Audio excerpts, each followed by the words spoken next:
Bonjour à tous, ici Thomas Montigny à l'Info C'est Beau.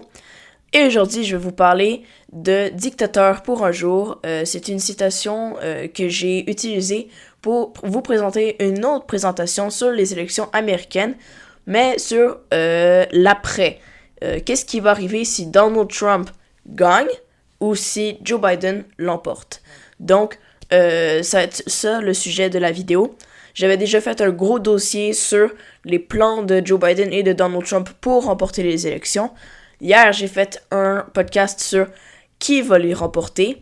Et ensuite, je fais un podcast spécial aujourd'hui aussi pour vous expliquer qu'est-ce qu'ils vont faire si il advient que l'un d'eux remporte les élections américaines.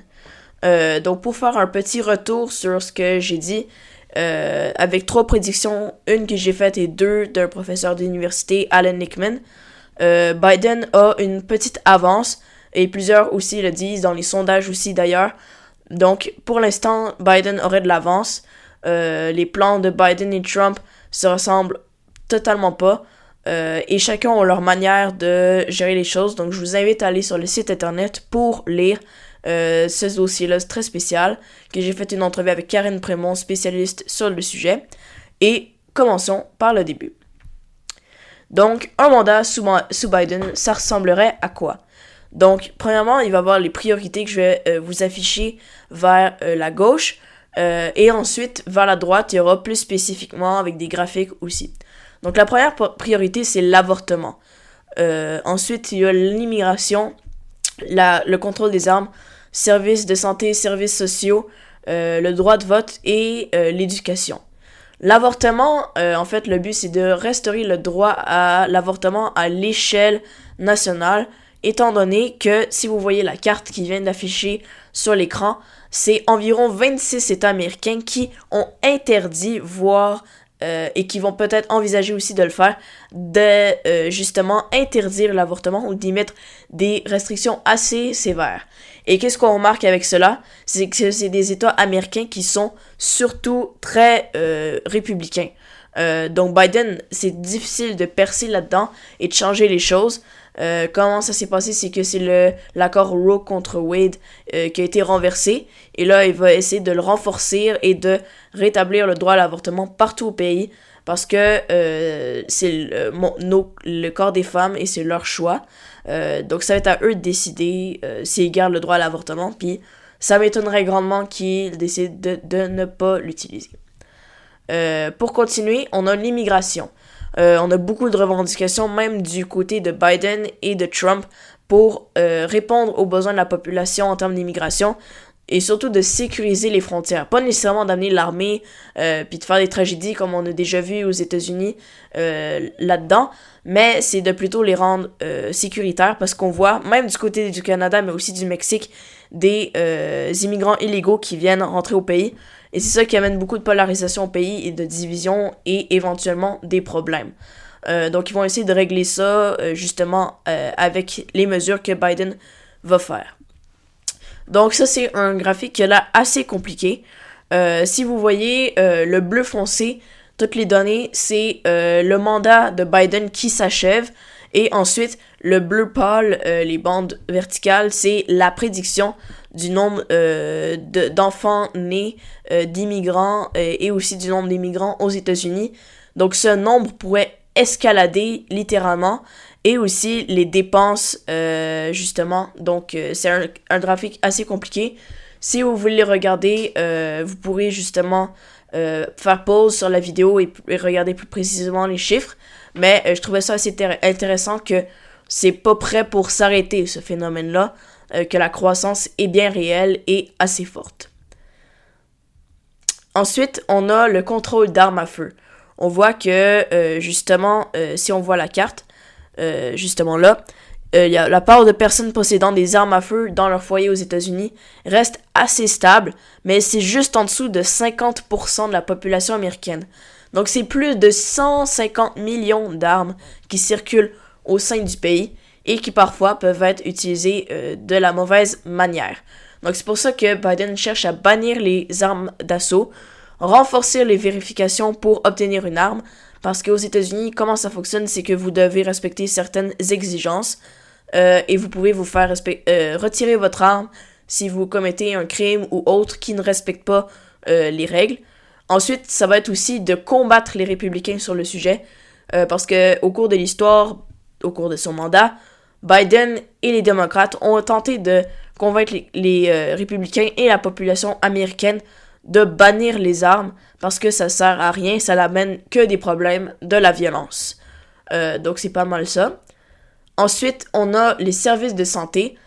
On sait aux États-Unis, c'est comme l'éducation, ça coûte des dizaines de milliers de dollars, même pour des opérations assez simples. On est chanceux au Canada d'avoir un système de santé qui fonctionne assez bien et qui est majoritairement gratuit ou à faible coût. Donc leur but, ce serait de réduire les coûts pour les patients américains parce que là, c'est devenu insoutenable et justement, l'économie est mal perçue de la plupart des Américains. Pour continuer, il voudra aussi poursuivre son Inflation Reduction Act qui a comme objectif de réduire les coûts de santé et de plusieurs autres choses dans la vie des Américains. Pour l'instant, les républicains ont assez réussi à bloquer une partie des choses que les démocrates voulaient faire, mais pour l'instant, ça s'enligne pour être assez bien, et sous un deuxième mandat, Biden serait capable d'aller l'amener à un autre niveau. Et c'est aussi pour ça que dans la clé de changement majeur hier que j'avais parlé, elle était vraie parce que ça, c'est un de ses plus grands changements qu'il a fait durant son premier mandat. Puis par la suite, c'est de rendre les mesures accessibles à tous pour pas qu'il y ait d'inégalités sociales avec le niveau de revenus et autres. Pour continuer, les services sociaux, c'est d'aider des familles dans le besoin à payer moins cher, soit l'épicerie, l'éducation, les soins de santé. Donc c'est plutôt en général, et les aider surtout en santé mentale et tout ça. Et le plus important, c'est d'aider les femmes à se trouver un emploi malgré le fait qu'ils s'occupent souvent des enfants aux États-Unis. C'est pas du tout la même société qu'au Canada, contrairement à ce qu'on pourrait penser. Ensuite, le droit de vote. C'est assez triste comme histoire parce que les républicains tentent de retirer le droit de vote ou le rendre encore plus compliqué pour les minorités visibles aux États-Unis, voire même pour les femmes. C'est pour ça que parfois on voit des résultats assez bizarres de vote contrairement aux prédictions. Donc là, ils voudraient rendre le droit de vote encore plus accessible et éliminer les discriminations et les inégalités en ce sens, et encore de talonner les républicains sur le sujet qui ont réussi pour l'instant à ralentir Biden sur sa lancée sur le sujet. Pour continuer l'éducation qui coûte des dizaines de milliers de dollars, surtout à l'université pour les Américains, ils voudraient grandement réduire le coût pour l'éducation aux jeunes dans le but de la rendre plus accessible, mais aussi plus amusante pour les autres, ainsi que changer le système d'éducation, même s'il est un peu meilleur que celui du Canada. Il y a certaines inégalités encore. C'est une société qui n'est pas encore égale, surtout à cause du système capitaliste très connu aux États-Unis. Ensuite, c'est un mandat sous Donald Trump. Donald Trump, on peut le voir, il a été ex-président, c'est un ex-président, il a été président de 2016 à 2020-2021. Donc, c'est un président qui a déjà fait ses armes, donc il est habitué à la Maison-Blanche. On peut voir, on sait de quoi il est capable, mais là, selon un article que j'ai lu dans le New York Times, tout pourrait changer et ce qu'il pourrait faire, ça va être complètement différent de ce que Biden il va faire. Et j'ai aussi oublié de mentionner que Biden va réussir à financer tout ça parce que c'est de lourdes dépenses en taxant beaucoup plus les Américains les plus riches et surtout les milliardaires, qu'il y en a beaucoup aux États-Unis. Donc, premièrement, Trump va s'occuper de l'immigration illégale, la justice, des pouvoirs présidentiels, du commerce international, de l'armée et de la violence. Vous allez voir comment ça va se diriger, c'est assez surprenant et voire effrayant. Donc, on a assez beaucoup de choses sur l'immigration illégale et qui peut faire voir un peu peur.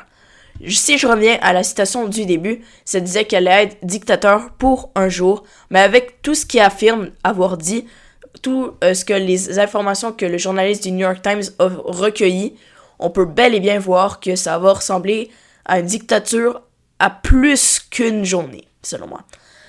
Donc, premièrement, il va y avoir un renvoi de millions d'immigrants américains comme on a pu le voir sur la carte que je vous ai montrée, le graphique, on voit qu'il y a des millions d'immigrants américains chaque année et beaucoup d'illégaux parce que la situation au Mexique parfois est assez compliquée et difficile avec les cartels qui peuvent être assez violents. Donc il y a beaucoup de personnes qui vont immigrer aux États-Unis illégalement. Donc lui, il voudrait les renvoyer vers leur pays. Ensuite, sécuriser massivement la frontière mexicaine. Donc ça va créer des tensions aussi parce que peut-être qu'il va y avoir la même chose avec le Canada, mais moins pire. Est-ce que les États-Unis vont être perçus comme protectionnistes et isolationnistes? Donc, ils vont en plus se refermer sur le monde en fermant presque toutes leurs frontières ou à tout moins les sécuriser et les armer, ce qui est parfois illégal selon l'ampleur de ce qu'ils vont réaliser. Ensuite, créer des camps d'immigrants. Je spécifie, c'est par le temps qu'ils vont les renvoyer à leur pays. Et tout ça, c'est basé sur ce que Donald Trump a dit et les propos rapportés par le journaliste du New York Times. Donc, créer des camps d'immigrants dans lesquels les situations seraient pas très belles. Donc, je pense que c'est une très mauvaise mesure que Trump va mettre en place, mais on connaît bel et bien son opinion sur l'immigration. Il ne l'aime pas du tout parce que lui et plusieurs autres républicains disent qu'il y en a beaucoup trop. Ensuite, suspendre le programme d'accueil de réfugiés. Ça veut dire que des réfugiés de partout dans le monde, de guerre, on n'en verrait plus aux États-Unis, ou à tout moins encore moins, parce qu'il il va suspendre, il va essayer de le faire, ce programme-là qui peut sauver la vie à plusieurs personnes. Et finalement, pour cette section-là, il y a le refus d'immigrants de pays musulmans. On peut voir que Trump et plusieurs autres républicains trumpistes ont une mauvaise opinion, mauvaise perception de ces touristes, de ces immigrants, et ils voudraient couper les liens, couper les ponts avec eux. Pour continuer, on a la justice. Trump utiliserait la justice comme son bras droit en faisant des enquêtes et persécutions de ses adversaires, dont la famille de Biden personnellement, et voire autres personnes qu'il a eu comme adversaire ou qu'il a haï durant sa vie politique ou comme milliardaire aussi. Ce qui peut paraître comme fou, mais avec tout ce qu'il réussit à faire avec la cour actuellement, toute son influence, son argent, il serait potentiellement capable de le faire, et c'est assez effrayant. Ensuite, on a éliminé la compétition avec ses adversaires. En fait, plus précisément, ce qu'il dit, c'était qu'il allait dire, mettons, s'il y avait un adversaire assez puissant qui voulait se présenter comme lui, à la Vladimir Poutine, il dirait non, j'en en veux plus de lui, il peut pas se présenter. Ce qui est complètement illégal et qui peut pas se faire dans ce pays qui se dit démocratique. Ensuite, s'en prendre aux journalistes qu'ils ont ciblés. Je m'explique. Trump haït les journalistes, surtout ceux qui le critiquent. Par contre, on croit peut-être pas qu'il haït les journalistes de médias conservateurs, ce qui est assez différent aux États-Unis comparé à ici, mais il pourrait s'en prendre à ces journalistes-là de manière comme celle qu'on a vue avec des enquêtes, des persécutions, ce qui pourrait faire assez peur. Pour continuer, on a les pouvoirs présidentiels qui pourraient encore plus ressembler à une dictature. Même s'il dit qu'il va l'être pour une journée, ce qui est assez bizarre, il veut rendre des agences indépendantes sous le contrôle du président. Je m'explique, qu'est-ce qu'il veut dire, c'est que vu qu'il y a des agences indépendantes du Congrès, pour pas que tous les pouvoirs soient au moins d'une même institution, voire d'une seule personne, c'est rendu un travail difficile pour une personne de justement faire ça, Trump va mettre tous les moyens en place pour pouvoir réussir. Ensuite, décider des décisions prises au Congrès. Si, mettons, il y a un plan financier qui a été décidé au Congrès, il y avait une ancienne loi qui disait que les présidents pouvaient le faire, elle a été abolie, il voudrait la remettre en place. Donc, par exemple, il y a un plan qui voudrait donner 1 milliard de dollars, par exemple, je sais pas, en Ukraine, pour les aider. Trump pourrait d'un coup décider, non, je suis pas d'accord, ça va pas se réaliser. Ce qui donne encore plus de pouvoir et d'influence au président. Ensuite, remplacer les employés fédéraux, par exemple ceux qui travaillent à la poste, la frontière, etc., par des loyalistes. Sa technique, c'est de justement créer une base qui travaille pour lui, qui est loyale. Il n'y aura personne qui va se révolter, personne qui va le critiquer parmi toutes les personnes qui travaillent pour lui. Ce qui est assez effrayant aussi. Ensuite, s'entourer d'avocats et se gracier de toutes ces accusations qu'on voit comme à New York, Géorgie, Floride, etc. Il est accusé de plusieurs crimes, de chef d'accusation aussi. Donc, il pourrait s'entourer d'avocats puissants et trouver des failles dans la justice américaine pour lui donner plus de pouvoir. Ensuite, commerce international, qu'est-ce qu'il voudrait faire? C'est imposer une taxe sur la plupart des biens importés des États-Unis. Donc, il imposerait une taxe qui rendrait les coûts plus élevés et qui mettrait une guerre peut-être potentiellement économique, peut-être pas avec les armes, mais une guerre, des tensions plutôt économiques, de commerce à l'international. Puis sans les États-Unis, l'économie pourrait complètement chuter et se dérouler assez mal. Donc on peut voir qu'il y a un discours isolationniste et protectionniste qui circule. Peut-être que ça va pas se réaliser, mais ça c'est ce que Trump a dit vouloir faire de son mandat. Ensuite, couper les ponts économiques avec la Chine.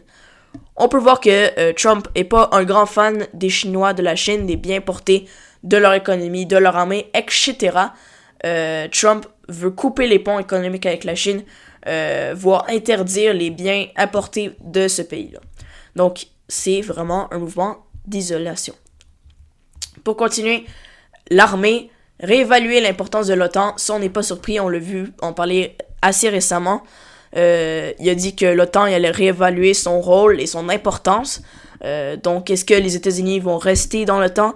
Est-ce que Trump va inciter la Russie, comme il l'avait dit, à envahir les pays qui ne respectent pas le 2% du PIB international pour l'OTAN? Et éventuellement, il voudrait finir la guerre en Ukraine en 24 heures. Comment il dirait, c'est que justement, il permettrait aux Russes de récupérer la totalité de l'Ukraine et selon lui, de régler le conflit une fois pour toutes alors qu'il s'étend bientôt sur plus de 1000 jours. Ensuite, il y a la violence. Ça, je pense que c'est la partie qui m'étonne le plus parce qu'on peut voir que là, ça ressemble de plus en plus à une dictature. Déclarer la guerre au cartel mexicain qui est alors illégal, sans le consentement du gouvernement mexicain, d'utiliser les troupes américaines pour combattre des groupes criminels au Mexique. Ce qui pourrait apporter de grands soucis à Trump et aux États-Unis éventuellement. Ensuite, utiliser l'armée à la frontière, ce qui est très mal perçu, voire illégal par plusieurs. Donc l'armée, ça permettrait quoi? De créer encore plus de violence, tuer des personnes qui essaient de traverser illégalement. Ça créerait de la terreur avec tous les immigrants qui voudraient traverser les États-Unis par le Mexique. Et finalement, ramener l'ordre avec les troupes fédérales dans les villes démocrates. Ça, c'est ce qui m'a étonné le plus. On se croirait dans un film de science-fiction dans lequel le président voudrait étendre son influence, son contrôle sur les villes dans lesquelles il n'est pas assez populaire avec l'armée. Il va considérer que ce que le monde pense n'est pas important et que tout le monde devrait l'apprécier comme un roi, une dictature, une monarchie. Ça ressemble éventuellement à ça.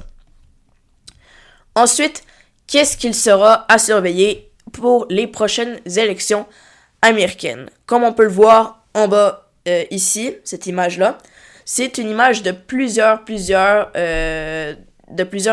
journaux et émissions télévisées américaines journalistiques qui valorisent beaucoup les idées trumpistes et conservatrices.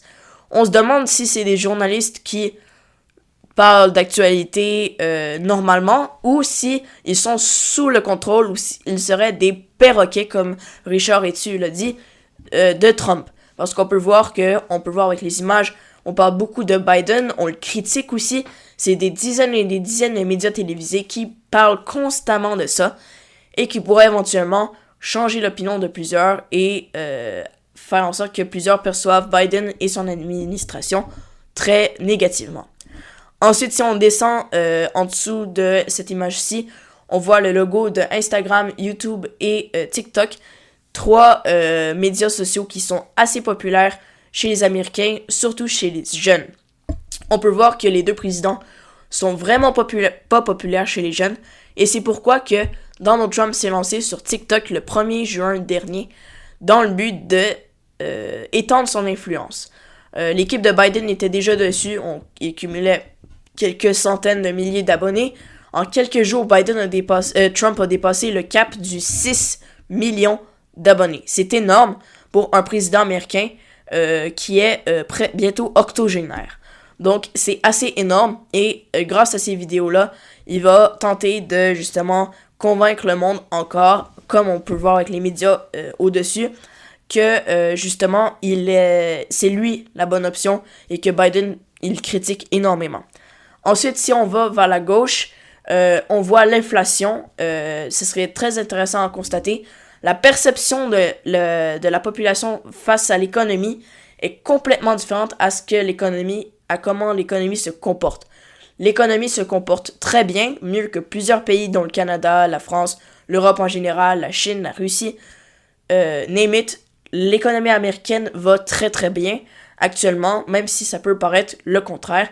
Donc ça va être très intéressant à constater, étant donné que c'est environ la priorité numéro 1 chez l'Américain moyen.